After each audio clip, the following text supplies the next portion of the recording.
For the younger generation of British football fans, Gary Lineker is a broadcaster. As host of the BBC's weekly flagship Saturday night highlight show Match of the Day and a number of other BBC sporting institutions, Lineker's television career has now been long and very successful. But before all that, he was a striker. And not just any striker, but one that Sir Bobby Charlton described as among the greatest finishers football has ever seen. By the end of his career, Lineker was just one goal shy of Charlton's all-time England goal-scoring record, which was eventually broken by Wayne Rooney. He played for Leicester City and then Everton, who were one of the powerhouses of English football in the 1990s, before earning a move to Barcelona, spending several fruitful seasons at Tottenham Hotspur and ending his career at Nagoya Grampus 8 in Japan. It was a remarkable playing career. When Leicester City won the league in 2016, Lineker honoured a bet to present Match of the Day in his underwear. A bet he'd felt comfortable making given how unlikely that feat was. His deep attachment to the Foxes meant that he enjoyed their achievement more than most.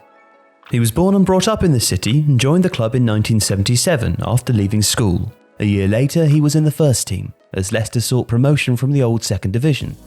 It took him a while to find his feet. He scored just 1 goal in 7 appearances in his first season and 3 from 20 in his second, at the end of which Leicester were promoted. In his first season at the level above, Lineker scored just 2 goals in 9 league games as the Foxes were quickly relegated. And then, things started to happen. He became a regular in the side and started scoring at a startling rate, combining a lethal instinct close to goal with instinctive, anticipatory movement in the box. 17 in 39 league games in 81-82 was followed by a division best 26 in 40, as Leicester again made it back to the top flight. This time, Lineker was ready for first division defenders, scoring 22 goals and ultimately convincing Bobby Robson that he was ready for international football, winning his first cap at the age of 23 against Scotland in 1984.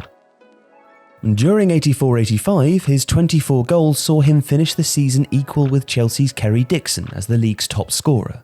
With the World Cup looming the following summer, champions Everton came calling, and Lineker made the move to Merseyside for £800,000. He would spend just 1 season with the Toffees, who finished runners-up to Liverpool in both the league and the FA Cup, with Lineker scoring 38 goals in 52 appearances, enough to earn him both the Football Writers and PFA Player of the Year awards. It would also earn him the attention of Barcelona. He tried to put the interest to one side, concentrating on England and the 1986 World Cup, reasoning that if their interest was serious, Barcelona would still be keen after the tournament had finished. And that could have been a big gamble, particularly since England and their star striker got off to an awful start. A 1-0 loss to Portugal was followed by a 0-0 draw with Morocco. Then, needing a big result in their third group game, Bobby Robson made a decision that would change the course of Lineker's career. He brought in the ever-creative Peter Beardsley to play in support of him, and the partnership flourished.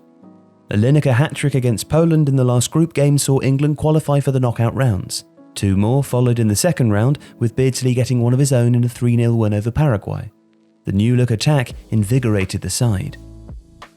Lineker's goal against Argentina in the next round, the quarter-final, was merely a consolation though. It was the infamous The Hand of God game, which saw Diego Maradona score one of the game's most notorious goals, and also one of its finest, as he first punched the ball into the net over Peter Shilton's outstretched arms, before then dribbling half the length of the pitch and cutting through the entire England defence. It may ultimately be remembered as Maradona's World Cup, but Lineker outscored him, earning the Golden Boot after 6 goals in 5 appearances. And Barcelona did indeed still want him after the tournament finished. His time at the Nou Camp started brilliantly, and on January the 31st, 1987, he wrote himself a permanent place in Barca folklore with a hat-trick against Real Madrid. As Real Madrid's Jorge Valdano said of Barca's deadly English finisher, Lineker would kill them all in the Wild West. He finished the season with 20 goals in 41 league games. Sadly, Terry Venables would be sacked as Barcelona's manager at the end of that first year and would be replaced by Johan Cruyff, who attempted to transform Lineker into a right-sided winger. He left Barcelona in 1989, moving back to England and to White Hart Lane, where Venables had taken over at Tottenham. Lineker would explain the decision in an interview with Mondial magazine. "I had no real choice. I had to do it for career reasons because Cruyff came in. I'd had 2 good seasons playing up front, and you were only allowed 2 foreign players in those days, and I think he wanted his own foreign players, which is understandable. He tried to mess me about and played me on the wing, so I just had to go. In his first season back in England, Lineker took his place back at the top of the goal-scoring charts, scoring 24 times for Spurs and re-emphasising his importance to the national team ahead of the 1990 World Cup. In Italy, England would go one better than they had in Mexico 4 years earlier, reaching the semi-finals and losing only on penalties to eventual winners West Germany. Lineker had a fine tournament, remembered for his 2 nerveless penalties against Cameroon and famously his late equaliser against the West Germans in Turin.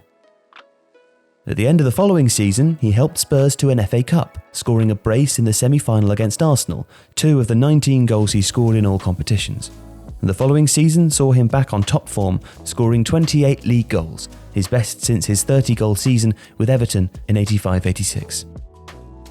While his domestic career in England finished on a high, his international career did not. As part of his spectacularly unsuccessful reign in charge, Graham Taylor marginalised Lineker. With his team stuck at 1-1 and needing a goal, with Lineker just 1 short of Bobby Charlton's then record, Taylor took his striker off in the 61st minute of the European Championship group game with Sweden. England would lose 2-1, suffer elimination from the tournament, and Lineker would never play for his country again. It was an inglorious end to an outstanding career. And in his final club move, he surprised the footballing world, heading off to Japan to join Nagoya Grampus 8 to be a superstar player in the brand new J-League. He was to be the face of the new division, to be heavily merchandised and to become a household name in Japan. Injuries prevented him making a major on-pitch impact though, and after 2 seasons he retired from playing, beginning what would become a highly successful second act in the media. And today, Lineker is a figure beyond football. A seasoned presenter, the face of the BBC and on social media, an increasingly bold political voice. But he should always be remembered as the superb player he was too. A sniper, a predator, and one of the finest penalty box forwards of his time.